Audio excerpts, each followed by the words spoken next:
आपके मुताबिक क्या फिर सजाए मौत का जो कानून है ये गलत है, ये नहीं होना चाहिए? पाकिस्तानी कानून में किसास यानी कि जान का बदला जान, खून बहा जिसको हम दियत कहते हैं, और तीसरी बात आती है आम माफी। ये तीनों चीजें या इनमें से कोई एक भी मुतासरा खानदान को इंसाफ के हसूल के लिए किस तरह का इख्तियार दे, बट चाहे इरादतन या गैर इरादतन उसको ये पशेमानी होती है, पछतावा होता है कि ये मुझसे ये नहीं होना चाहिए। अगर वो माफी का तलबगार है तो क्या रियासत या मुतासरा फैमिली के पास ये हक हासिल है कि वो उसको माफ कर ये मेरा और उस शख्स का जिसका मैंने नुकसान, दोनों का एक ही स्टेटस है हुकूमत की तरफ। अगर आप अपनी जिंदगी को आसान बनाए, खूबसूरत बनाए, इत्मीनान बख्श बनाए तो आपको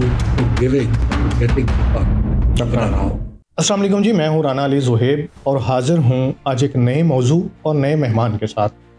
नाज़रीन, आज का जो प्रोग्राम है वो बहुत इम्पॉर्टेंट है, ख़ास तौर पर पाकिस्तानियों के लिए और ख़ास तौर पर उन लोगों के लिए जिनके अपने जेलों में कैद हैं, जो पिछले कई सालों से जेलों में कैद तो हैं लेकिन वो अपने बुनियादी हकूक़ से महरूम हैं।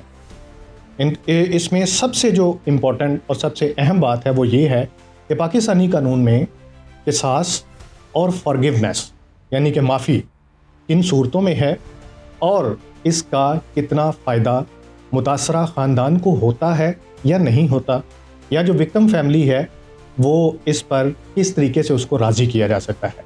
इन तमाम मौजू पर गुफ्तगू करने के लिए आज मेरे साथ स्टूडियो में मौजूद हैं मोहतरम जो बहुत सीनियर हैं इस मौजू के ऊपर। बहुत ज़्यादा उनकी रिसर्च ही नहीं बल्कि काम भी है। वो गुज़िस्ता 30 सालों से पाकिस्तान में जेलों में कैद जो कैदी हैं उनके हकूक़ पर काम कर रहे हैं। इसके साथ साथ वो रिडेम्पशन पाकिस्तान के चेयरमैन हैं, एक ह्यूमन राइट्स एक्टिविस्ट हैं जनाब आर्थर विल्सन साहब। सर, बहुत शुक्रिया आपके वक्त का, आपने अपने कीमती वक्त से हमारे लिए टाइम निकाला, ख़ास तौर पर इस पॉडकास्ट के तवसत से जो हमारी 25 करोड़ आवाम है उनके लिए, उनको एजुकेट करने के लिए। सर, मैं आपसे जानना चाहूँगा कि पाकिस्तानी कानून में जो किसास यानी कि जान का बदला जान, फिर उसके बाद एक खून बहा यानी कि जिसको हम दियत कहते हैं वो भी, और तीसरी बात आती है आम माफ़ी की, खुदा के लिए, अल्लाह की रज़ा के लिए माफ़ कर दिया जाए।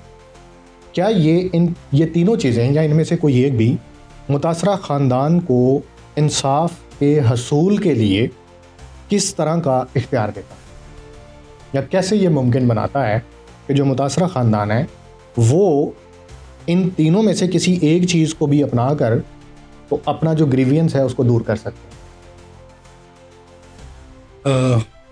पहली सबसे बात जो आपने फरमाया है वो किसास, यस, आंख के बदले आंख, जान के बदले के बदले जान। अच्छा,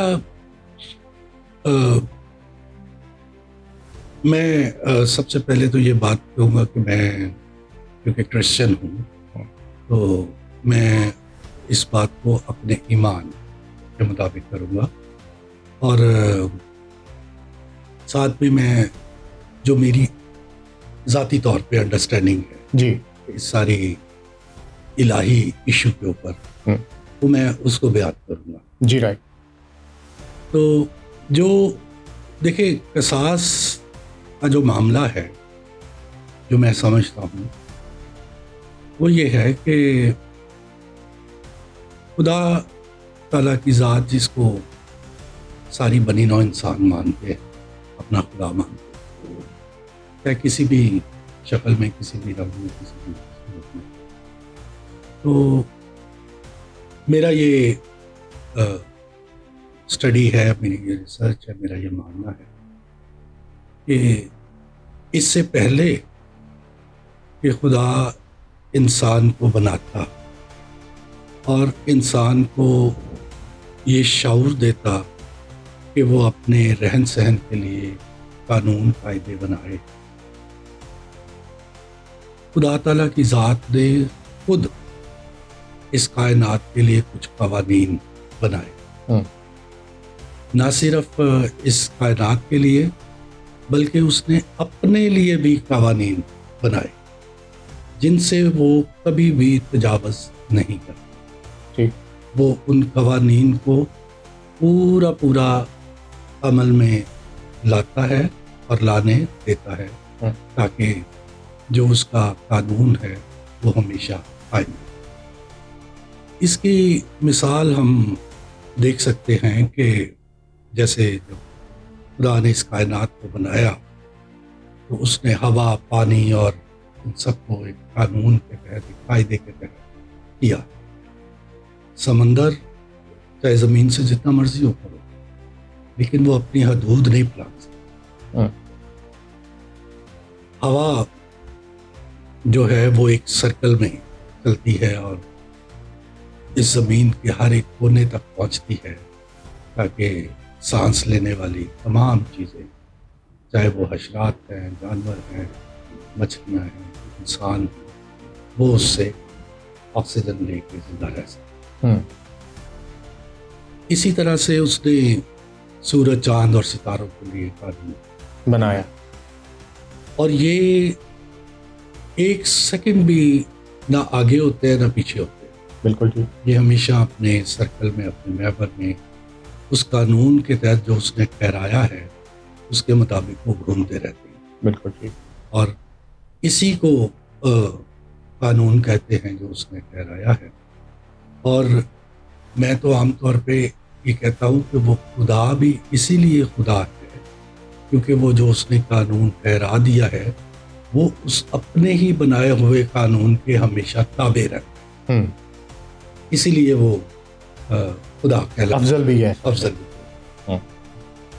और जो इंसान या जानवर या लोग जो हैं वो कानून के ताबे नहीं रहते, तो वो उनके लिए ना सिर्फ मुश्किल आती है बल्कि परेशानियां उनका घेराव कर लेती हैं, क्योंकि उन्होंने कानून से तजावुज़ किया। बिल्कुल ठीक। तो हम बाइबल में पढ़ते हैं, बल्कि मैंने एक इंटरनेशनल कॉन्फ्रेंस दी तो वहाँ पर एक जूइश जो रबी थे, मैंने उनकी स्पीच सुनी। तो उन्होंने एक जुमला बोला। उन्होंने कहा कि ये चाहे कोई भी किताब हो, ये बेसिक है, बेसिक कानून है, बेसिक कायदे हैं जो वो हमें जिंदगी के बताती है। इनको डिस्कवर करना इंसान का काम। इंसान जैसे जैसे अपनी जिंदगी गुजारता है, वो अमली तौर पे इनमें से जब गुजरता है तो वो इन कवानीन को, इन कायदों को, इन बेसिक लॉज को जो बाइबल बताती है, जो कुरान बताता है, जो दूसरे किताबें बताती हैं, वो उनको वो डिस्कवर कर पाता है। तो डिस्कवरिंग जो है वो इस जिंदगी का हिस्सा है। लेकिन ये किताबें जो हैं ये बेसिक कवानीन हैं, जिनमें से हम इनको सीखते और समझते और अपनाते हैं। बिल्कुल जी। तो जब हम बाइबल का मुताला करते हैं तो उसमें जो दुनिया का पहला मर्डर है हाबिल और कबील के दरमियान, कबील और अबील का, तो जब खुदा ताला ने काहिन से पूछा कि तेरा भाई किधर है, तो उसने छुपने की ज़रूरत महसूस की। उसने कहा कि मुझे क्या पता उसका। खुदा ने कहा कि मुझे उसका खून पुकार रहा। तो वहाँ पे खुदा ताला ने एक कानून मुकर्रर किया कि जो किसी की जान लेगा उसकी बाज़पुर्स मैं खुद करूँ। और ये मुकर्रर किया काहिन के लिए कि वो उसको कोई नहीं मारेगा, बल्कि जो उसको मारेगा उसको भी मैं ही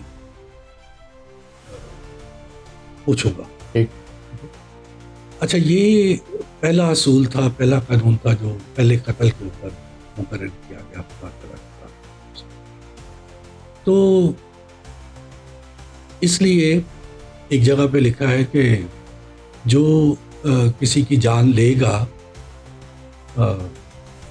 जो किसी का नाहक खून बहाएगा, नाहक कत्ल करेगा, वो अपनी पूरी जिंदगी नहीं जी सकता। ये उसके लिए मुकर्रर किया।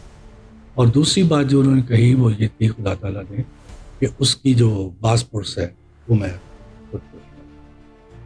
तो जब हम क़वानीन की बात करते हैं, हम अपने मुआशरे में अपनी असूलों की बात करते हैं, तो मुझे ये कहीं पे समझ नहीं आती कि हम खुदा ताला के कानून को कैसे तजावुज़ कर सकते हैं जो उसने क़वानीन और इंसान के लिए ठहराया है। तो दूसरी बात जो मैं समझता हूँ वो ये है कि बिलफर्ज मैंने किसी का नुकसान कर दिया, किसी का। अब हुकूमत की नज़र में मेरा भी वही स्टेटस है और उस शख्स का भी वही स्टेटस है जिसका नुकसान हुआ। तो अगर हुकूमत कोई ऐसा कानून मेरे पे लागू करती है, मुझे उस कानून के तहत मुझे फांसी देती है, कत्ल करती है या गोली मार देती है, जो भी करती है, तो इसका मतलब ये है कि हुकूमत जो है वो मेरे खिलाफ पार्टी बने, क्योंकि उसका भी वही स्टेटस है उसी हुकूमत में और मेरा भी वही स्टेटस है।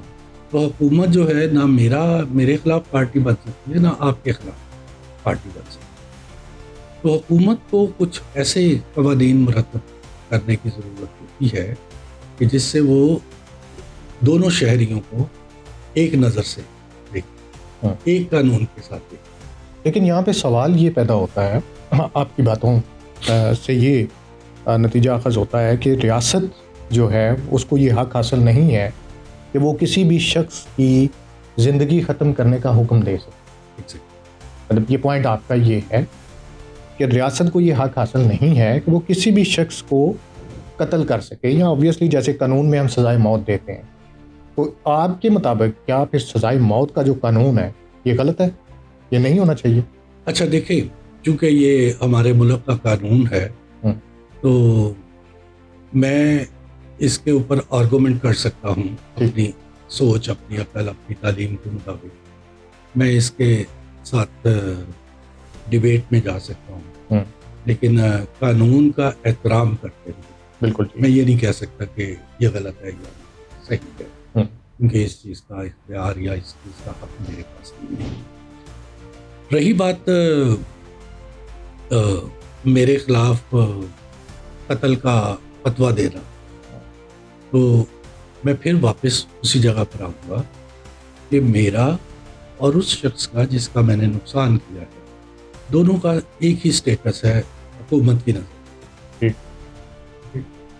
तो हुकूमत अगर मेरा कत्ल करती है तो वो मेरे खिलाफ पार्टी बनी है, तो हुकूमत को मेरे खिलाफ पार्टी नहीं बन सकती, मेरा ये मानना है। दूसरी बात ये है कि मैं रेस्टोरेटिव जस्टिस का स्टूडेंट। रेस्टोरेटिव जस्टिस ये कहती है कि हम सब मानते हैं कि इंसान गलती का होता है, गलती होती है, कुताही होती है, बदी होती है, बुराई होती है, और हम सब इंसान किसी न किसी तरीके से किसी न किसी वक्त में इन सब चीज़ों का शिकार होते हैं। बिल्कुल ठीक। तो रेस्टोरेटिव जस्टिस ये कहती है कि अगर किसी से कोई गलती हुई है तो सबसे पहले गलती करने वाले को अपनी गलती कमिट कर, ठीक, उसको उसका एहसास होना चाहिए कि उसने गलती की है, उससे गलती की है, राइट। और दूसरे नंबर पे जिसका नुकसान हुआ है, जिसके खिलाफ गलती हुई है, उसको भी एक लॉ अबाइडिंग शहरी होते हुए उसको भी इस चीज़ को एक्सेप्ट करने की ज़रूरत है कि उससे गलती हुई है और मैं भी इंसान हूँ, तो मुझे भी इस चीज़ को कंसिडर करना चाहिए, या मुझसे भी गलती हो सकती है, कुछ भी हो सकता है। तीसरी रेस्टोरेटिव जस्टिस ये कहती है कि जो रिलीजियस क्लरिक्स हैं, जो तालीम देने वाले हैं, या वो लोग जो मज़हब को तबलीग करते हैं, करते प्रचार हैं, करते मानते हैं और जी। उसको प्रैक्टिस करते हैं, हम्म, उनको अपना रोल प्ले करना चाहिए सही। उस इशू पे जहाँ पे किसी ने गलती की है और जिससे गलती हुई है या जिसके खिलाफ गलती हुई, उन दोनों के दरमियान उसको अपना रोल प्ले करना, बिल्कुल ठीक। और वो according to their holy books वो उनके दरमियान इंटरफेयर करें, जो कानून और जो कायदा जो किताब कहती है उसके मुताबिक उनको उस इश्यू को एड्रेस करे जो उनके दरमियान वो है, असल में जो वजह बनी है, जो वजह बनी है, जो चीज़ बनी है। और रेस्टोरेटिव जस्टिस को हम उर्दू में कहते हैं इंसाफ बराए बहाली। सही। क्रिमिनल जस्टिस जो है वो उसका मतलब है इंसाफ बराए सजा। ठीक। भैया आपने चोरी की है, आपको 6 माह सजा कैद होगी, ठीक है, बिल्कुल ठीक।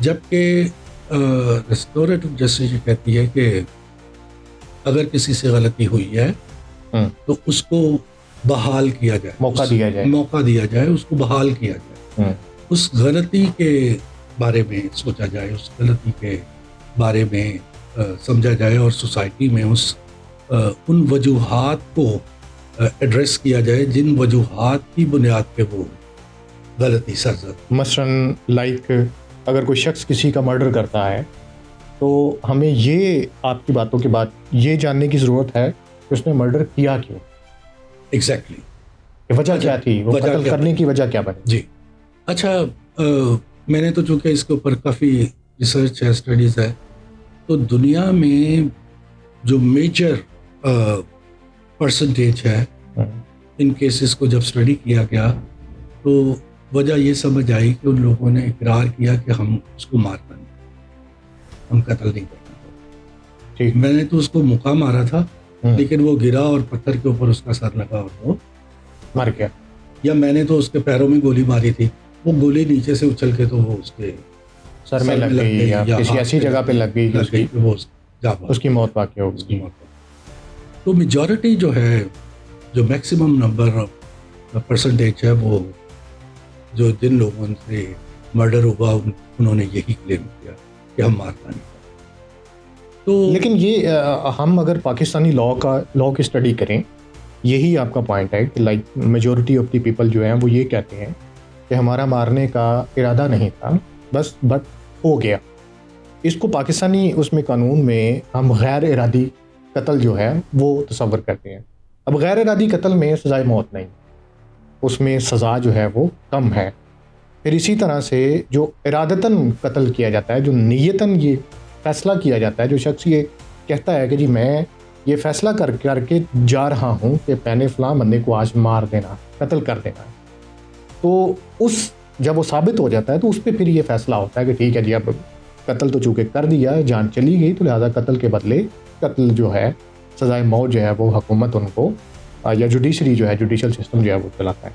मेरा बेसिकली सवाल ये है कि अगर एक शख्स जो सज़ाए मौत का आप यूँ समझिए कि उसको सुना दी गई, वो मुंतज़िर है, बट चाहे इरादतन या गैर इरादतन उसको ये पशेमानी होती है, पछतावा होता है कि जी मुझसे ये नहीं होना चाहिए, अगर वो माफ़ी का तलबगार है तो क्या रियासत या मुतासरा फैमिली के पास ये हक हासिल है कि वो उसको माफ़ कर सके?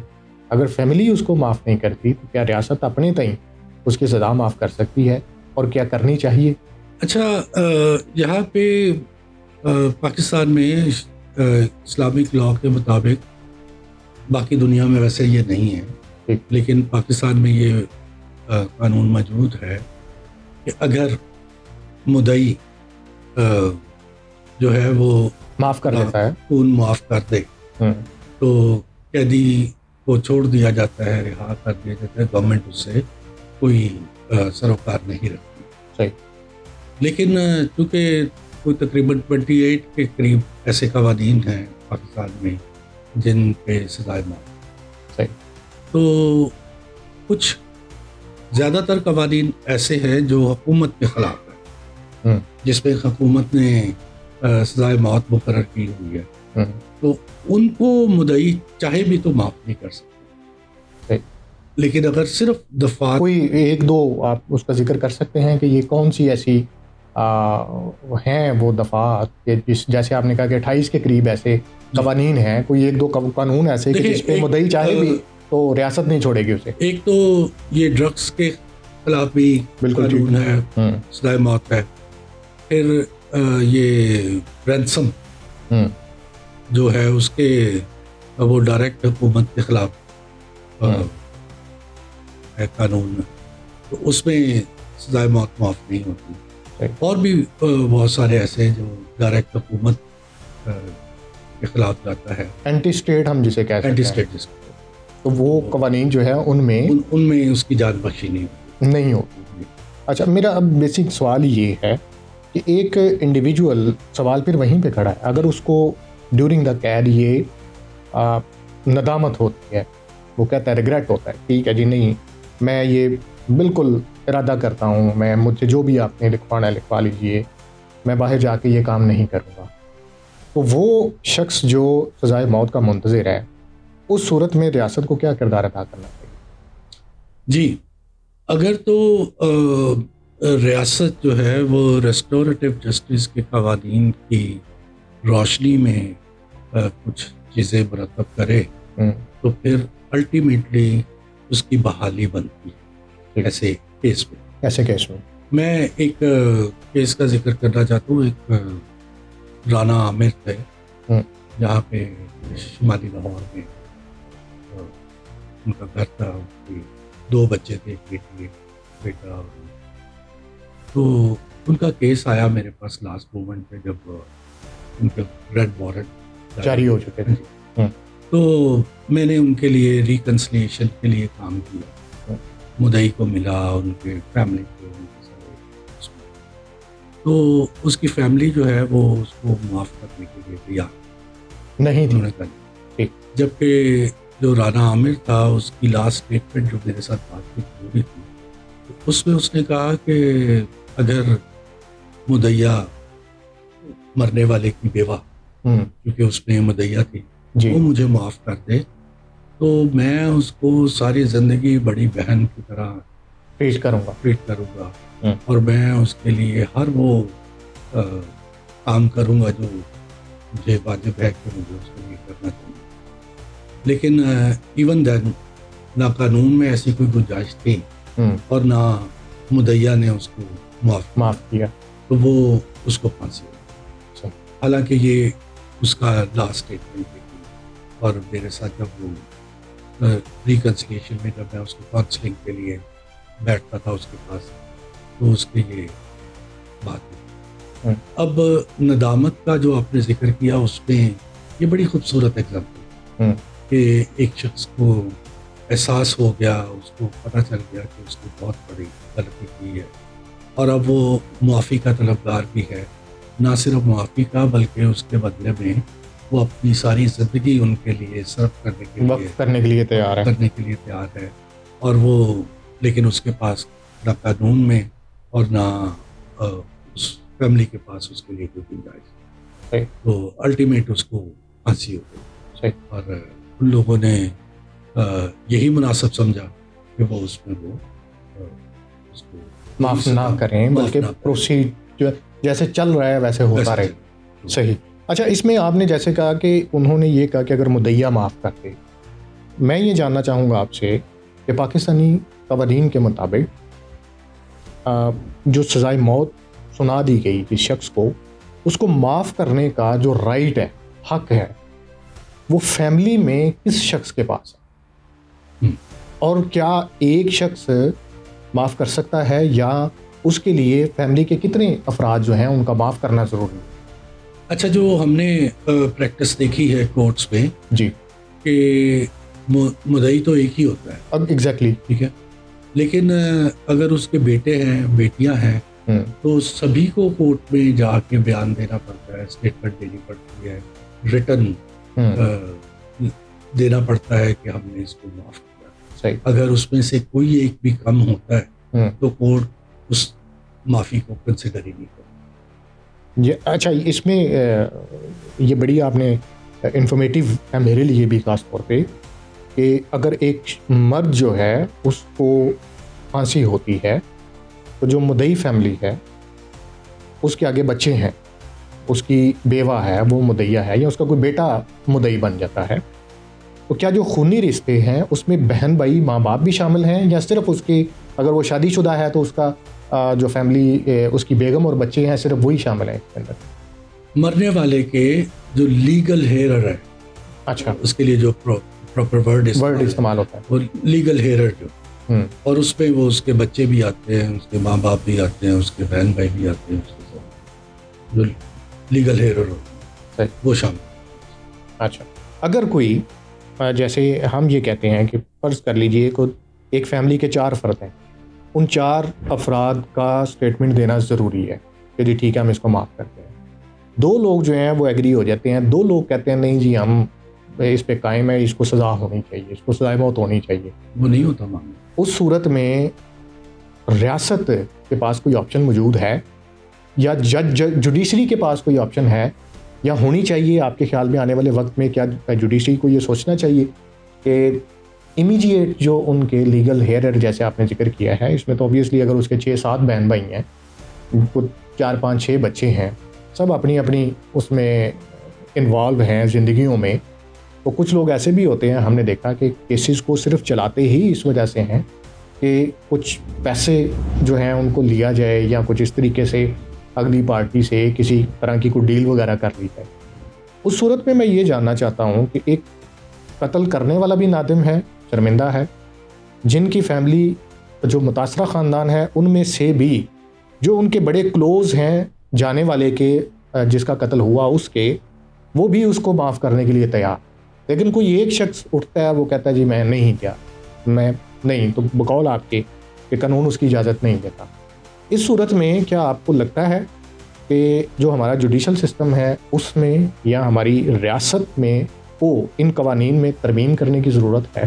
तरमीम तो देखिए हमारे कवानीन में बहुत ज़्यादा करने की ज़रूरत है हर सेक्टर में, पहली बात। दूसरी बात ये है कि जज साहब जो है वो एक्चुअली उस रिटन कानून के ताबे होते हैं और जो वहाँ पे शराइत रखी होती है, कवानीन में शिकें होती हैं, वो उनके मुताबिक ही चलते हैं। उनके मुताबिक ही चलते हैं।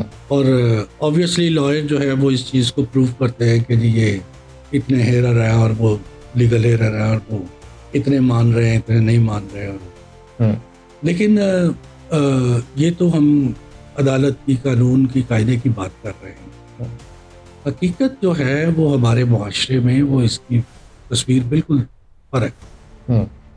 वो ये है कि बिलफर्ज आपने कोर्ट में आपके लॉयर्स ने किसी चीज़ को प्रूव कर दिया है, कानून में उसकी सज़ा भी मुकर्रर हो गई है सारा, लेकिन उस कानून को पूरा ना किया जाए।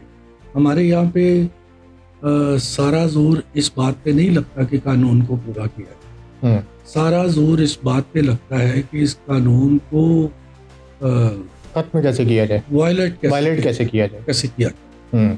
उसके लिए हमारे पास बहुत सारी आए दिन एग्जांपल्स बनती रहती हैं।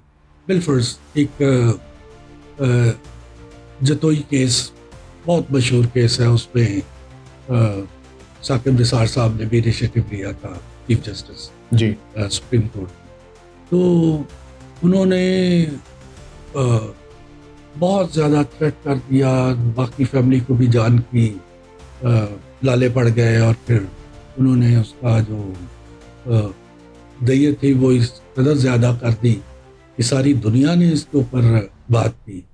बल्कि इंडिपेंडेंट जो यूके है जी उसने इस पर्टिकुलर इस केस के ऊपर, और फिर उसने वो आए थे यहाँ पे पाकिस्तान में, तो उन्होंने इन्वेस्टिगेट किया, कोई पूरा महीना वो मुख्तलिफ क़िसास और दैयत के केसेस के ऊपर वो रिसर्च करते रहे। तो और उसके बाद जो उन्होंने मज़मून लिखा अपने जाके इंडिपेंडेंट में, उसका जो हेडलाइन थी वो था ट्रेडिंग जस्टिस। तो मेरा ये मानना है कि वो कहीं चीफ जस्टिस साहब की नज़र से भी गुजरी तो उसके बाद जो इनिशिएटिव उन्होंने लिए थे उस वक्त, वो उसी वजह से लिए थे क्योंकि वहाँ पे पूरी दुनिया में इसके ऊपर शोर मच गया था कि ये ट्रेडिंग बिजनेस है।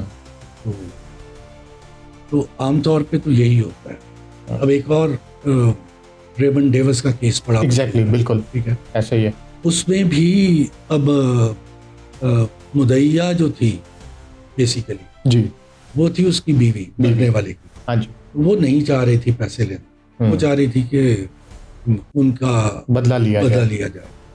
लेकिन जो हुकूमत का प्रेशर था, कुछ सफारती मामला थे, कुछ और चीज़ें थी, तो जिन उनकी फैमिली को किसी तरीके से डरा धमका के या जैसे भी कन्विंस करके उनको एक मखसूस अमाउंट दे दी गई। बिल्कुल, उनको बकायदा ग्रीन कार्ड्स भी दिए गए थे उनकी फैमिली के बच्चों को। whatever। लेकिन अगर आपने उन दिनों की खबरों में नज़र की हो तो आपको पता चलेगा कि जो मरने वाले की बेवा जो थी उसने सुसाइड किया, अपने आप को आग लगा दी थी, सिर्फ इस प्रोटेस्ट में कि मैं इंसाफ नहीं मुझे दिया गया, मुझे इंसाफ नहीं। अब उसके पीछे बहुत सारी रीजंस थी। जब वो निगोशिएट हो रही थी चीज़ें, तो अगर वो घर का एक फर्द नहीं मान रहा था, बाकी मान रहे थे पैसों के लिए, तो उसको बहुत सारा टॉर्चर और बहुत सारी चीज़ों में से गुजरना पड़ा, तो जिसका उसने एट द एंड अपनी जान का खात्मा करके उस मामले टॉर्चर को खत्म किया कि भाई ऐसे है। तो सम टाइम ऐसे भी होता है कि जैसे ये रेमंड डेविस वाला केस है, उसमें क्योंकि बहुत ज़्यादा प्रेशर्स थे, बहुत ज़्यादा ताकतवर लोग उसमें शामिल थे, तो वहाँ पे उसको हम ये तो नहीं कहते कि इंसाफ दिया गया था या दियत जो थी वो उसका कानून पूरा किया गया था, वहाँ पे भी ज़बरदस्ती। मैंने ज़ाती तौर पे कुछ केसेस ऐसे किए। एग्जैक्टली मेरे इल्म में था कि एक जुल्फ़कार केस भी गुजरा है आपके लाइफ में, वो शायद किसास का ही वो केस था, वो अगर आप शेयर करना चाहें कि वो किस तरीके से। जुल्फ़कार अली का जो केस है उसमें 2 लोग मर्डर हो गए। सही। एक मामा और एक भांजा। सही। अच्छा, जो भांजा था उसकी फैमिली तो मान गई, ठीक है हम दियत जो है वो ले लेते, हालांकि वो बड़े सख्त लोग थे और वो मान नहीं थे रहे। लेकिन एक चीज़ बीच पे आई, एक साहब आए हमारे दरमियान, यूसुफ सेठी का रावलपिंडी से थे, तो उन्होंने उनको इस बात पे मनाया कि अगर आप ये दियत ले लेते हैं और आप उसके पैसों से यहाँ पे मस्जिद नहीं है वो मस्जिद बना दें, तो ज़मीन मैं आपको दिलवा देता हूँ और उसको मस्जिद बनवा दें, तो जब तक इस मस्जिद में नमाज पढ़ेंगे तब तक साले सवाब होता रहेगा। सही। और वो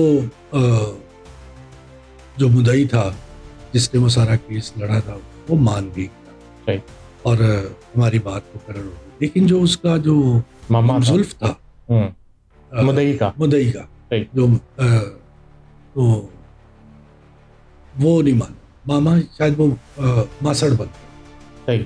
क्योंकि उसकी बीवी और उसकी बीवी दोनों बहनें थी। अच्छा, तो वो उसका हमजुल्फ बनता था। सही। तो वो उसकी फैमिली नहीं मानी, तो वो नहीं माने और उसको सजा मौत हो गई।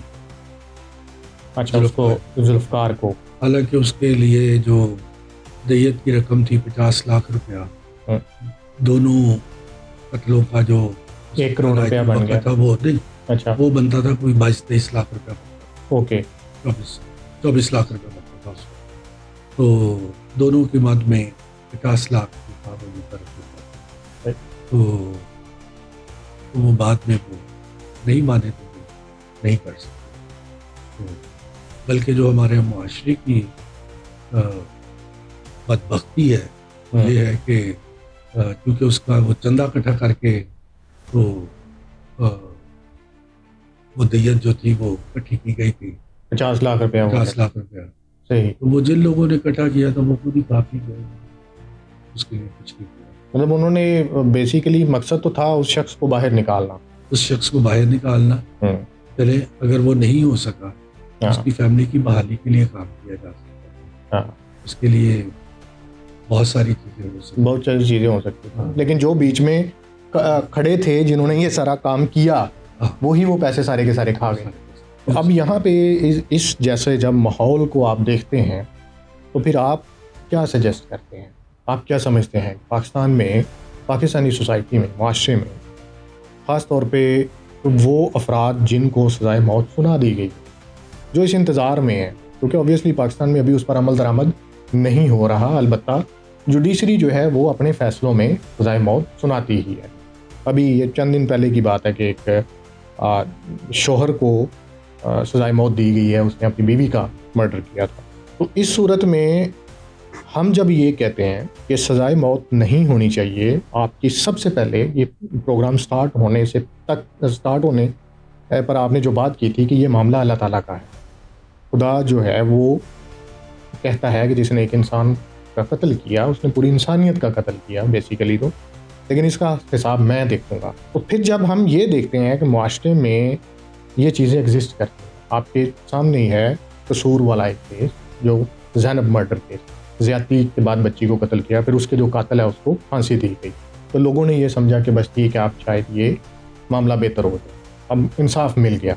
लेकिन केसेस नहीं रुके, होना तो ये चाहिए था कि फांसी हो गई तो उसके बाद तो पूरे पाकिस्तान से केस ख़त्म हो जाने चाहिए, तो कोई ज़्यादती का नया केस नहीं सामने अच्छा, आना चाहिए। ये जो बात आप कर रहे हैं ना, ये तो बेसिकली सोसाइटी रिफॉर्म्स की बातें हैं। जी, ठीक है, तो सोसाइटी तो हम रिफॉर्म करने की तरफ जा ही नहीं रहे, क्योंकि हम सोसाइटी को सोसाइटी बनने ही नहीं दे रहे। जो मैं रेस्टोरेटिव जस्टिस का जिक्र आपने किया था, बता बिल्कुल रहा ऐसा ही है। था, उसमें जो चौथा कानून था, उसका चौथा पिलर जो था जी, वो ये था कि सोसाइटी अपना रोल प्ले करे, ये सारे मामलात को डील करने के लिए। मुदई, मुलजिम, जी, रिलीजियस क्लर्क और सोसाइटी। हम्म, ठीक है, तो सोसाइटी उस पर अपना रोल प्ले करे, तब जाके उस केस का अजाला होता है, तब जाके कहीं उस वहाँ पे थोड़ी सेटिस्फेक्शन मिलती है, इत्मीनान मिलता है। मैं एक मर्डर केस के ऊपर काम कर रहा था जी, उनके ऊपर 2 ऑफेंस थे, एक कत्ल का और एक कत्ल के बदले रैंसम का। राइट। तो अच्छा, अब ये दोनों क्रिश्चियन फैमिलीज थी, तो 2 लोगों ने एक कत्ल किया, 2 लोगों ने मिलके एक मर्डर किया। एक मर्डर किया था। तो फांसी दोनों को हुई थी, उसकी 2 दफा फांसी थी, एक रैंसम में और एक कत्ल में। अच्छा, मैं अब वो जो उसके कत्ल होने वाले के माँ बाप जो थे वो बुजुर्ग थे और दीनदार लोग थे, तो मैंने उनके दरमियान कई साल उनकी फैमिली के दरमियान घूमता रहा, मिलता रहा, लोगों को कन्विंस करता रहा कि मेरा जो नुक्ता था वो ये था कि उनको सजाए मौत हो या ना, दोनों सूरतों में जो मरने वाले के बुजुर्ग माँ बाप हैं उनको मुआफ करके इस बुजुर्गी के आलम में उनको ज़रूर ये इत्मीनान हासिल होना चाहिए कि उन्होंने किसी को माफ किया। मेरा भी मानना है और किताबें भी कहती हैं, तजर्बात भी बताते हैं कि जो मुआफ़ी है, जब कोई शख्स मुआफ़ी के अमल में से गुजरता है, किसी को माफ़ करने के अमल में से गुजरता है, तो जो खुशी, जो इत्मीनान, जो रूहानी तौर पर ताजगी उस शख्स को मिलती है, वो उसको कोई नहीं समझ सकता, क्योंकि उसने मुआफ़ किया होता है। उसने खुदा की खातिर उस सारी चीज़ को, अपने गुस्से को, अपने कहर को, अपने रिवेंज को, उसको उसने ख़त्म किया। और मैं ये चाहता था कि वो माफ करें उनको, और फिर हुकूमत जाने और हुकूमत का काम जाने उसकी उस तरह। और जो मरने वाले हैं, जो फांसी जिनको होने वाली है, उनको भी ये एहसास हो कि किसी ने उनको माफ किया, बावजूद इसके कि उनका बहुत बड़ा हमने नुकसान किया है। और जो उनकी जो माँ बाप है, पेरेंट्स हैं फांसी लगने वाले, उनको भी कहीं पे ये तसल्ली हो कि चलो हमें फांसी की, हमें माफ़ी तो मिल गई, सही, हमें माफ़ी तो हुई, लेकिन कानून अगर आड़े आया तो एक अलग बात। तो मैं कई साल इसके लिए कोशिश करता रहा कि हम माशरे में वो स्पिरिट पैदा कर सकें, ये अंडरस्टैंडिंग पैदा कर सकें कि किसी को माफ़ करना कितना बड़ा, किसी को। मैं एक रिकन्सिलिएशन की इसी तरह से एक कॉन्फ्रेंस पे था जहाँ पे कुछ लोग बैठे इसको बातचीत कर रहे थे। तो वहाँ पे एक बुज़ुर्ग आदमी थे, उन्होंने एक जुमला बोला जिसको मैं आज तक अंडरस्टैंड तो नहीं कर सका, लेकिन वो जुमला ये था कि उन्होंने मुदई को ये कह रहे थे कि देखो, खुदा ने तुम्हें इतना बड़ा शरफ बख्शा है, इतना बड़ा मौका दिया है कि इस पूरी कायनात में इस शख्स की, जुल्फकार की जान सिर्फ 2 लोग बचा सकते हैं, या खुदा या तुम। उन्होंने उसको कहा कि इस सेंसिटिविटी को समझने की कोशिश करो कि खुदा ने तुम्हें अपने बराबर ला के खड़ा कर दिया, ठीक है। अच्छा, जब हम ये कहते हैं ना कि खुदा ने तुम्हें अपने बराबर ला के खड़ा कर दिया, तो बेसिकली रूहानी तौर पे मैं अपनी क्रिश्चियन अंडरस्टैंडिंग में मैं तो इसको शिरक समझता हूँ, और आप इस्लामिक पॉइंट ऑफ व्यू से भी एग्जैक्टली ये शिरक है कि हम खुदा की बराबरी करें या खुदा के उसके लेवल पे आके हम ये कहें जी हम किसी तरह से हैं। तो लेकिन वो बुजुर्ग वो बात कर रहे थे जिसका मैंने जिक्र किया, तो वो कि मैं उनके साथ आज तक मुत्तफिक नहीं हूँ, लेकिन मैंने उसकी बात, उसकी स्टेटमेंट को कोट किया। तो उन्होंने ये एक बात वहाँ पे कही कि तुम अपने लिए ये देखो कि खुदा ने तुम्हें अपने बराबर खड़ा कर लिया है, अगर इसकी जान बख्शी हो सके। तो ये एक अलग बात है कि हम उनके इस आर्गुमेंट को कंसिडर करें या ना करें, वो एक सेपरेट चीज़ है। बट उन्होंने अपनी तरफ से एक बड़ी खूबसूरत, अपनी तरफ से एक बड़ी जो टचिंग किस्म की चीज़ थी, स्टेटमेंट जो थी वो उन्होंने दी कि जब किसी के फांसी की बात होती है तो हमारे मुआशरे जो बेसिक अंडरस्टैंडिंग है वो यही है कि अब इसकी जान या तो खुदा बख्श सकता है या मुदई बख्श। बिल्कुल ठीक। लेकिन मैं इससे थोड़ा हट के और बढ़ के इसकी बात करता हूँ, और वो ये होता है कि देखें, खुदा ने आपको इंसान, जिसको हम अशरफुल मखलूक़ात कहते हैं, आपको ये मौका दिया है कि यू शुड प्रूव योरसेल्फ अशरफुल। आप सारी चीज़ों को बलाए ताक रख के आप अपना साबित करें, इंसानियत अल्लाह ने जो आपको बनाया है आप वो साबित करें, आप उसको साबित करें कि आप किसी को मुआफ़ करें। और मुआफ़ी का जो मैंने दर्स लिया है, जो समझा है जी, मैं उसको प्रैक्टिस भी करता हूँ अपनी लाइफ में। मैंने बहुत सारी चीज़ें देखी है कि लोग ज़्यादती करते हैं, तो जब हम उसको माफ़ कर देते हैं तो उसका एक अलहदा ही सुकून होता है, एक बनान होता है।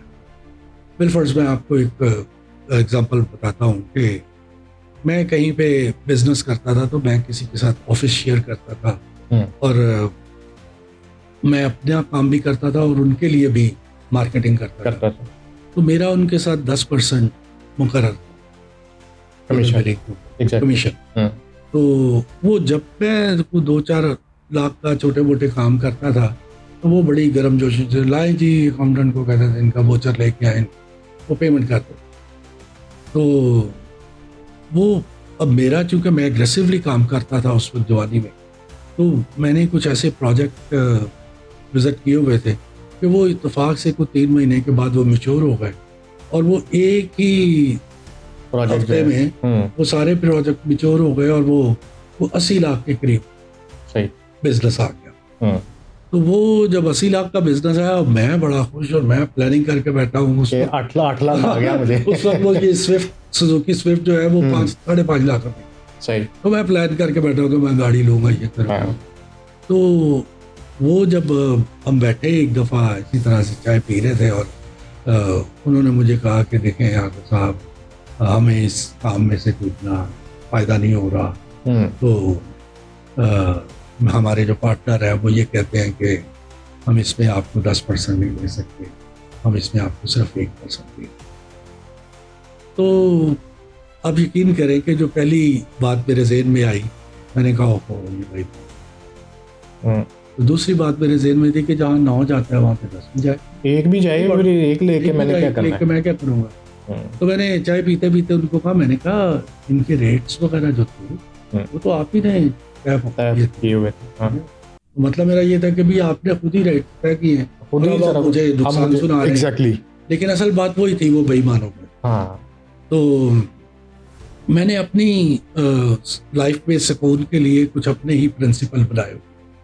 मैं हमेशा ये अपने आप के लिए मानता हूँ कि मैं जिसके साथ एक दफ़ा बैठ के खाता हूँ पीता हूँ, मैं उसके साथ कभी झगड़ा नहीं करता, चाहे कोई भी मामला। ये इसमें मेरा ज़हनी सुकून है, मेरा, मुझे पता है कि मैं उसको कैसे। तो मैं चाय पी के ना, तो मैंने कोई बात नहीं, सिर्फ एक ही बात की कि रेट्स को आपने मुकर्रर किया। तो मैं उठ के चला, फिर मैं उस ऑफिस में कभी नहीं गया। कोई 10-12 साल के बाद मैं उस वक्त ये काम छोड़ चुका हुआ था, बिजनेस छोड़ चुका था, मैं रफाई कामों में आ गया हुआ था। तो मुझे मेरी वाइफ के जो कोलीग्स थे, उनमें से डॉक्टर साहब थे, उन्होंने घर बनाया, तो उन्होंने कहा कि नहीं, ये आपके मियाँ ही ये काम करें। तो वो मेरे लिए मजबूरी बन गया कि मुझे उनको टेक केयर करना था, देखना था। तो मैंने इनकार तो नहीं किया, तो मैंने कहा अच्छा चले। अब उस वक्त मैंने जो सबसे पहली बात सोची, मैंने कहा यार मार्केट में तो बहुत सारे लोग ऐसे हैं, पैसे भी ले लेते हैं, काम भी प्रॉपर नहीं करते, शिकायत होती है, कहते कुछ है, लगाने के लिए लगा कुछ देते हैं। तो मैंने ना सोचा कि यार एक बात तो उनमें है कि वो काम ईमानदारी से करते हैं, मटीरियल भी ठीक से करते हैं, ये मेरा एक्सपीरियंस था। तो मैं वापस उनके यहाँ चला गया 12 साल के बाद। तो वो जैसे ही मैंने वो उनका दरवाज़ा खोला था, वो शीशे की दीवारें थी, उनकी केबल्स बने हुए थे। तो उनके पास कोई 3-4 आर्मी पर्सनल बैठे हुए थे, रिटायर्ड ब्रिगेडियर साहब थे, कर्नल साहब थे, मेजर साहब। ये मैं फोर्टर स्टेडियम की बात कर रहा हूँ, वहाँ पे जो मार्केट है, तो वो चूँकि उन्हीं का सारा बिजनेस है। तो वो साहब एकदम से कहते हैं, वो लो जी ब्रिगेडियर साहब, मैं हम अपने दोस्त से मिलवाते हैं। उसने साथ ही कहा कि ब्रिगेडियर साहब, ला इलाहा इल्लल्लाह, मैंने सारी दुनिया फिरी, लेकिन मैंने इनसे ज़्यादा मुतमिन शख्स नहीं अपनी ज़िंदगी में। सही। तो अब मुझे तो समझ आ रही थी कि ये मुझे मुतमिन क्यों कह रहा है, क्योंकि इसने 8 लाख को खा लिया हुआ था, गया, और इसने कभी जिक्र भी नहीं किया, फोन तक नहीं किया, कभी किसी से गिला भी नहीं किया। तो इससे ज्यादा इत्मीनान की क्या बात हो सकती। तो वो ब्रिगेडियर साहब ने ऐसे करके मुड़ के देखा, अच्छा जी पाकिस्तान दे विच भी कोई मुतमिन है?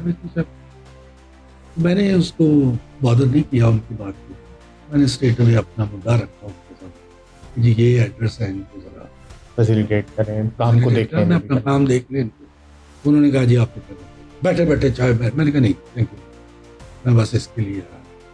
वो मैं करके आ गया। अब देखें, मैं आज भी I feel proud my self, सिर्फ इसलिए कि किसी शख्स ने इस चीज़ को महसूस किया कि इत्मीनान कहाँ पर है और किस काम में है। माफ़ी में, फॉरगिविंग में, फॉरगेटिंग में।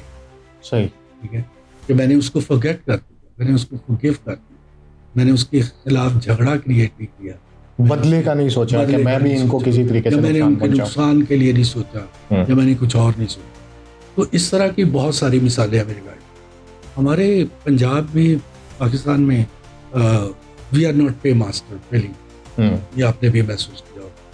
तो मैं तो आमतौर पे कोई 10-20-50 हज़ार रुपये का, मुझे वो जब एंड के ऊपर फाइनल बिलिंग की बात होती थी ना, वो इसी चक्कर में होते थे किसी तरीके से ये मार लिए माइनस कर लिए तो जाए। मैं उसको भूल जाता होता था। तो इसलिए कि मैंने एक्सपीरियंस किया था कि जब मैं उस रिकवरी के पीछे पड़ता था तो मेरा वक्त का ज़्या होता। तो मैं ये कहता था कि मैं मार्केटिंग का बंदा हूँ, मैं आगे मार्केट कर लेता हूँ, मैं कोई और काम ले लेता हूँ, तो अपना नुकसान जाता है तो जाए, बट लेकिन मैं ज़हनी तौर पे झगड़े में उलझाना नहीं चाहता। तो उसका जो मैंने अपने लिए फार्मूला मुकर्रर किया हुआ था वो फॉरगिवनेस, मैं उसको और यही फार्मूला जो है, अगर हम आपके तवज्जो से हम चाहें कि पाकिस्तानी मुआशरा जो है, सोसाइटी जो है, अगर उसको आप कोई मैसेज देना चाहें तो क्या कहेंगे आप? हाँ, देखें, मैं अपनी ज़िंदगी में जो चीज़ मैंने बहुत शिद्दत के साथ प्रैक्टिस की है वो ये है कि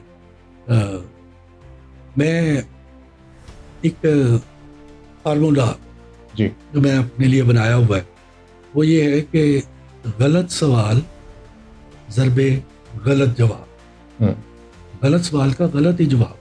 बिल्कुल, ये नहीं हो सकता कि आपने सवाल गलत किया और मैं जवाब सही दे, जवाब दुरुस्त देते, जवाब गलत सवाल ज़रबे गलत जवाब इज इक्वल टू सब कुछ गलत। सही, ठीक है, बिल्कुल ठीक। तो अगर हम इस फार्मूले को अपनी रोज़मर्रा की लाइफ में अपना लें तो मतलब अपनी फैमिली में मैं बात करता हूँ कि हम जब कभी घर में किसी बात पे बहस हो जाती है या कोई गर्मा गर्मी हो जाती है तो वो शिकायत मेरे पास आती है कि देखिए उसने गलत बात की। तो मैं बड़े आराम से कहता हूँ कि आपको अगर पता लग गया है कि उसने गलत बात की है तो गलत बात का तो कोई जवाब नहीं होता। ठीक है, अगर आप उस गलत बात का जवाब देना आपको भी पता है गलत है तो बस ठीक है, जाने दे उसको। हाँ, जाने दे उसको, और आप उसके गलत सवाल को एंटरटेन ना करें तो वो फिर लाजवाब हो जाते हैं बच्चे। अच्छा भी ये बात तो नहीं है। तो ये कौन सी बात आ गई है? तो ये इस तरह की बात है। अगर हम अपनी लाइफ, किसी की नहीं मैं बात जी, अगर आप अपनी जिंदगी को आसान बनाना चाहते हैं, खूबसूरत बनाना चाहते हैं, इत्मीनान बख्श बनाना चाहते हैं तो आपको फॉरगिविंग और फॉरगेटिंग के फार्मूले अपनाना हो, और तभी आप जो है तभी वो आप कामयाब भी हो सकते हैं, मुतमईन भी हो सकते हैं, और आपकी ज़िंदगी में सुकून भी हो सकता है। देखिए, कामयाबी क्या है इस जिंदगी में? आप बिलियनर हो जाए, एक दिन आपने जाना है, ठीक है, और जितने भी बिलियंस आपने इकट्ठे किए हैं वो तो पीछे रह गए, नहीं जाते, बिल्कुल नहीं जाते। तो और फिर अगली बात ये है कि आपको जाने के बाद ये भी नहीं पता होता कि जो मैं छोड़ के आया था वो किधर है और कौन इस्तेमाल कर रहा है, कौन इस्तेमाल कर, उसका होगा क्या। बल्कि हमने तो जिंदा मिसालें देखी हैं कि मैं वो नाम नहीं लेना चाहता, लेकिन एक बहुत बड़े फोर्सेस के ये जो एजेंसीज के ऑफिसर थे, उन्होंने बहुत सारा पैसा बनाया, सही, हुकूमतें गिराई और बेनज़ीर हुकूमत नजर आ रही है। तो मैं अभी पिछले दिनों टेलीविजन पे उनका देख रहा था कि जो इतने उन्होंने प्रॉपर्टीज़ और इतने मकान उन्होंने बनाए थे, उसी मकान को उनके 2 बेटे थे। एक बड़ा बेटा जो है वो मैक्सिमम जायदाद बेच के वो बाहर चला गया, और जो छोटा था उसने अपने ही बाप को, उसी ऑफिसर को धक्के दे के तो पुलिस को बुला के तो उसको घर से निकाला।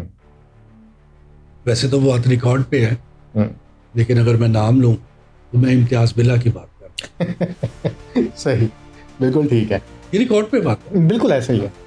अच्छा सर, लास्ट सवाल आपसे कि अगर आपको ये इख्तियार दिया जाए कि मौजूदा पाकिस्तानी कवानीन में जो दियत और किसास का कानून है उसमें कोई इस्लाहात कर दी जाएं कि जिससे एक मौका ये भी मिले कि जो कल्प्रिट है उसकी इस्लाह हो सके और जो विक्टिम है उसको भी कंपनसेट किया जाए, आपके नज़दीक वो जो इस्लाहात हैं वो क्या हैं, होनी चाहिए? अच्छा, पहली सबसे पहली बात जो है वो मैं ये करना चाहूँगा कि मैं बीइंग प्रिजन काउंसलर, जी मैंने 35 साल प्रिजन में काउंसलिंग की है कैदी, जी जिसमें सजाए मौत की कैदी और डाकू और ड्रग्स और पता नहीं हर तरह के जो हर तरह के जो कहते हैं। और उसके जो रिजल्ट्स मैंने देखे हैं वो बहुत खूबसूरत।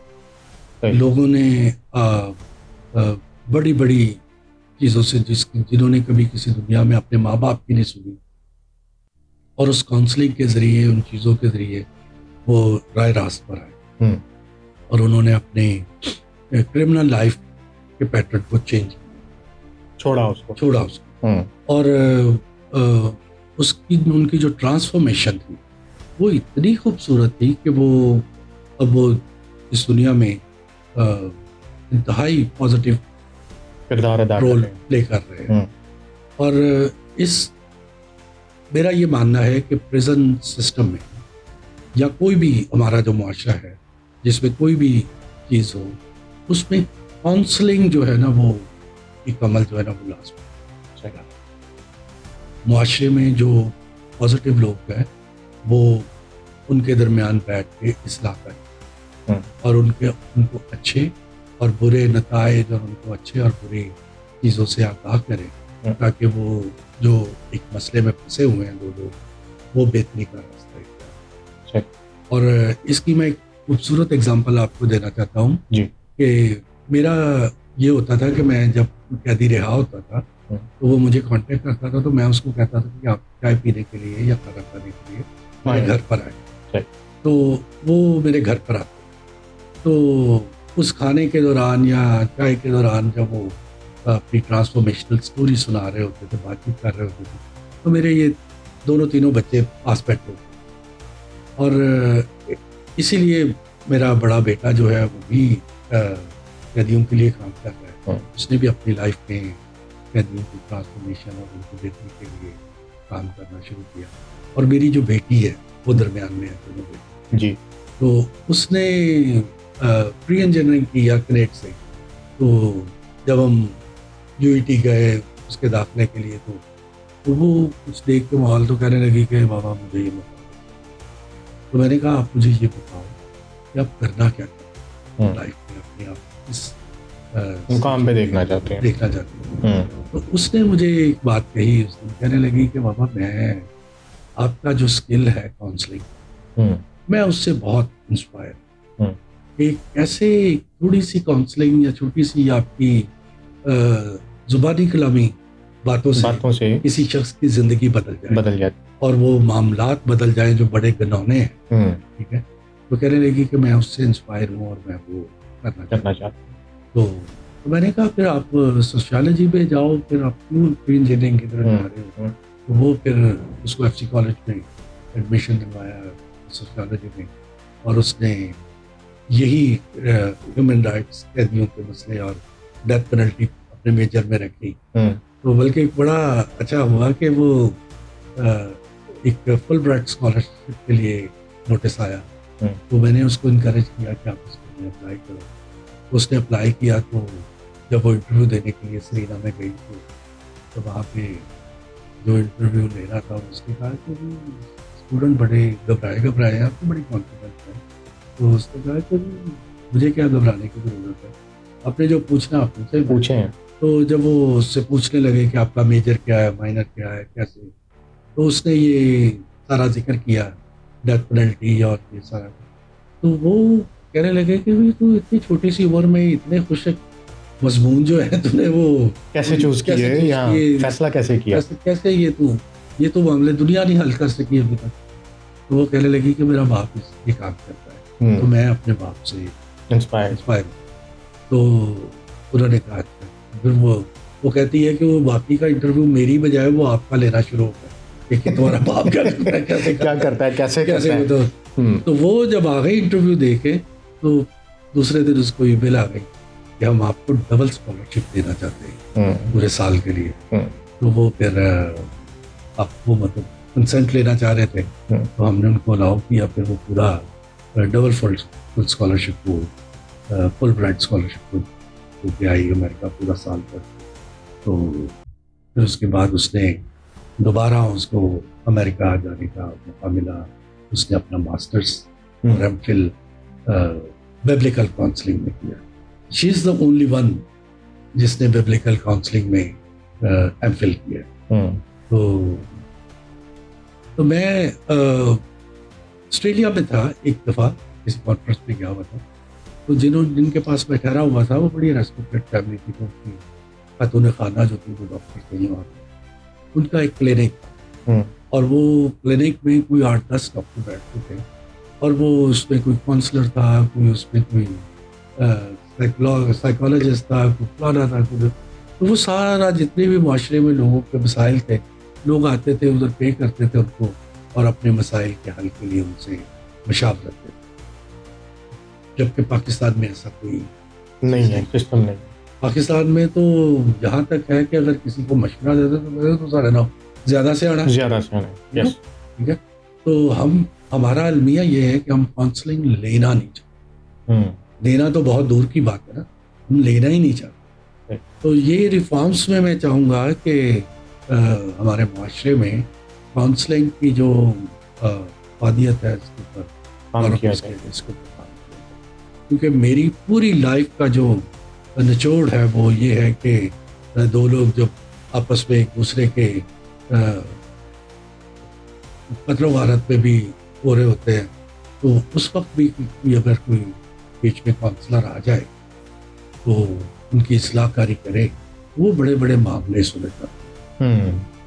इवन मैंने एक ब्लास्फेमी का केस था, तो मुझे किसी ने, ऑर्गेनाइजेशन थी, मैं उनको सपोर्ट कर रहा था, उनको बेहतरी के लिए काम कर रहा था। तो एक यूके बेस्ड आ गया केस, हाँ वो पाकिस्तानी लेकिन वो यूपी नेशनैलिटी थी। वो जब यहाँ पर ब्लास्फेमी में उन्होंने उसको पकड़वा दिया तो वो केस हमारे पास आया। तो मुझे उन्होंने पूछा कि आप इसमें, मैंने कहा यस मैं बड़ी खुशी के साथ करूँ। तो मुझे उन्होंने पूछा कि आप कहाँ से स्टार्ट करेंगे इस केस पे काम। मैंने कहा मैं लॉयर से शुरू करूँ। सही। तो मैं लॉयर के पास चला, मैंने उसके साथ बैठा, उसके साथ सारी बातचीत की और सारी चीज़ उसके साथ मैंने उसको पहले अपना बताया कि मैं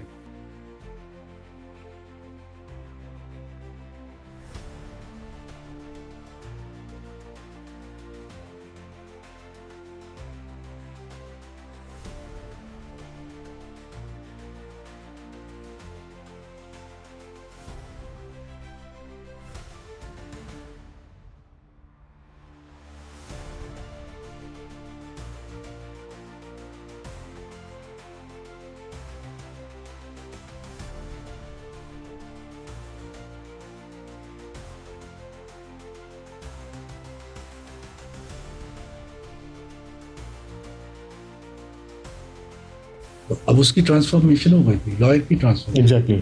तो अब वही जो लॉयर उस शख्स को फांसी दिलवाने के चक्कर में था, उसको बचाने के चक्करों में आ गया। अब वो उसको बचाने के चक्कर में आ गया। तो मैं 2 दफ़ा क्वींस यूनिवर्सिटी कनाडा गया हूँ और मैंने वहाँ पे इंटरनेशनल डिप्लोमा किया रेस्टोरेटिव जस्टिस में। एक मैंने रिलीजियोसिटी पे किया और एक मैंने सोशल सेक्टर पे किया। तो मैं उस वक्त ये सारी चीज़ें, और मैं दुआ करता था सब, और मैंने उसको जब प्रैक्टिस करता था पाकिस्तान में, तो मेरी सबसे बड़ी ख्वाहिश होती थी कि हम क्रिमिनल जस्टिस के साथ रेस्टोरेटिव जस्टिस को प्रैक्टिस करना शुरू करें। देखिए क्रिमिनल जस्टिस पे है कि अगर किसी ने चोरी की है तो उसको 6 माह जेल दार, बिल्कुल ठीक है।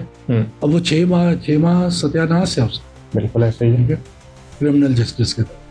लेकिन अगर उसके साथ रेस्टोरेटिव जस्टिस आप प्रैक्टिस कर रहे हैं तो रेस्टोरेटिव जस्टिस ये कहती है कि उन चीज़ों को देखा जाए कि उसको चोरी क्यों करनी पड़ी, उनको एड्रेस किया जाए। दूसरी बात यह है कि अगर वो उसको अब 6 माह के लिए डिटेन कर रहे हैं तो वो वेला बैठा अपना क्या नाम क्राइम के बारे में ना सोचे, बिल्कुल, बल्कि वो उसको कोई हुनर सिखाया जाए, उसको कोई पॉजिटिव उसकी काउंसलिंग की जाए, उसका कोई बेहतरी उसको, ताकि वो जब सोसाइटी में वापस आए तो एक मस्बत किरदार जो है वो किरदार वो लेके अदा आए। कर सके। तो मैं समझता हूँ कि हमें रेस्टोरेटिव जस्टिस को पाकिस्तान में प्रैक्टिस करने की जरूरत है, ताकि लोग जो हैं वो हमारा मुआशरा जो है वो बेहतरी की तरफ आए। हमने पिछले दिनों में कई साल पहले मैंने सुना था कि हमारा जो प्रिजन सिस्टम है वो करेक्शनल सेंटर्स की तरफ जा रहा है। अब जो कनाडा है वो और न्यूजीलैंड है, इसमें न्यूजीलैंड सबसे बड़ा मुल्क है जो रेस्टोरेटिव जस्टिस को प्रमोट भी करता है, उसको प्रैक्टिस। आपने एक वाकया सुना होगा, किसी ऑस्ट्रेलियन दहशतगर्द था जिसने मस्जिद में फायरिंग करके बहुत सारे लाइव उसने फेसबुक पे लाइव चलाया लाइव न्यूजीलैंड के अंदर, न्यूजीलैंड मस्जिद में वो जो हुआ था। अच्छा, हुआ था। तो सारी दुनिया ने उसके ऊपर बात की, बिल्कुल हुआ। और आपने एक उसके न्यूजीलैंड की प्राइम मिनिस्टर का एक जेस्चर देखा होगा कि वो बाकायदा वो जैकेट शैकेट पहन के बुलेट प्रूफ गन लेके तो मस्जिद के बाहर आके खड़ी हो गई। आपके जी ख्याल जी आ गया, जी। ठीक है? अब व्हाट इट वाज, उसे कोई गोली चलानी थी नहीं, या उस पर कोई इसके ऊपर कोई गोलियां चलाई जा रही थी? जो नहीं, ये रेस्टोरेटिव जस्टिस वो प्रैक्टिस कर रही थी कि मैं अपने शहरियों के साथ उनकी हिफाजत के लिए यहाँ पे खड़ी हूँ और मैं उसको प्रैक्टिस कर रही हूँ, और मैं आम शहरियों के साथ ज़ुबानी कलामी नहीं, प्रैक्टिकली वो आके खड़ी होगी, अमली तौर पर भी, अमली तौर। तो किसी ने मेरे साथ ये बात शेयर की, कहने लगा कि वो देखा प्राइम मिनिस्टर। तो मैंने कहा हाँ, वो क्योंकि क्लेम करते हैं कि वो सारी दुनिया में सबसे ज़्यादा रेस्टोरेटिव जस्टिस को प्रमोट करते हैं, तो ये उसने उसका अमली मुजाहरा किया। तो बात ये है कि जब मुआशरे में कहीं क्राइम हो और ये चारों pillar, society, religious clerics, victim और ऑफेंडर्स, ये चारों एक पॉइंट पे खड़े हो जाएं कि हाँ there is something wrong doing और अब उसकी बेहतरी के लिए हमें कुछ काम करना है, दुनिया का जितना मर्जी बड़ा क्राइम, जितना बड़ी मर्जा मसला हो, वो मिनटों में हल। बहुत शुक्रिया आपका सर, आपने माशाल्लाह बहुत खूबसूरत बातें की हैं और सिर्फ देखने वाले ही नहीं, मैं भी आज आपसे बहुत कुछ सीखा है। नाज़रीन, आर्थर साहब की बातों से ये लगता है कि ये मुआशरा, ये सोसाइटी, इसमें अगर आप माफ़ करने की डगर पर चलते हैं, आप मुतमिन भी हैं, आपको कल्बी और ज़हनी सुकून भी मिलेगा, और इसके साथ साथ रेस्टोरेटिव जस्टिस जो है उसके ऊपर भी काम करने की हमें और इस रियासत को और इस सोसाइटी को बहुत ज़्यादा ज़रूरत है। जुर्म अगर हो जाए तो उस जुर्म की वजह और उस जड़ को ख़त्म करना चाहिए, ना कि जुर्म करने वाले को। तो अभी तक इतना ही, मुझे दीजिए इजाज़त। अगले एक एपिसोड में हम फिर आर्थर साहब के साथ ही आपके यहाँ हाज़िर होंगे, तब तक के लिए इजाज़त दीजिए। अल्लाह निगहबान। पाकिस्तान जिंदाबाद।